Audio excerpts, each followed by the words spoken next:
पुणे पोलिसांच्या हलगर्जीपणामुळे पुण्यात असलेला कुख्यात गुंड टिपू पठाण याला आता जामीन मंजूर झालेली आहे। जसं आपल्या सगळ्यांना माहिती आहे की टिपू पठाण हे एका गँगस्टर मधलं मोठं नाव आहे आणि 2025 मध्ये ज्यावेळेस हडपसर मधील एका जमिनीवर कब्जा करून त्यांनी 25 लाखाची ज्यावेळेस तो खंडणी मागत होता त्या केसमध्ये पुणे पोलिसांनी त्याला नोव्हेंबर 2025 मध्ये अटक केलं होतं मकोका अंतर्गत।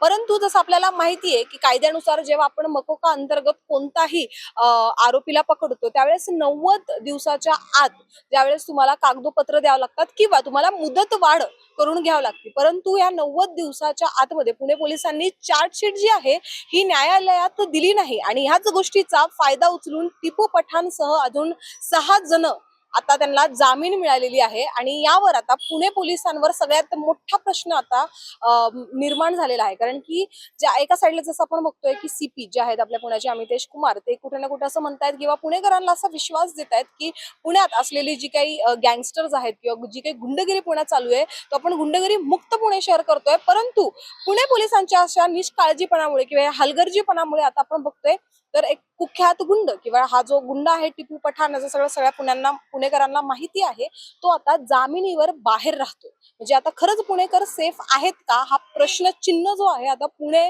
पोलिसांवर थेट आलेला आहे। आता या घटनेवर तुम्हाला काय वाटतं मला कमेंटच्या माध्यमातून सांगायला विसरू नका आणि पाहत राहा न्यूज डॉट्स। मी मृदुला नारळ।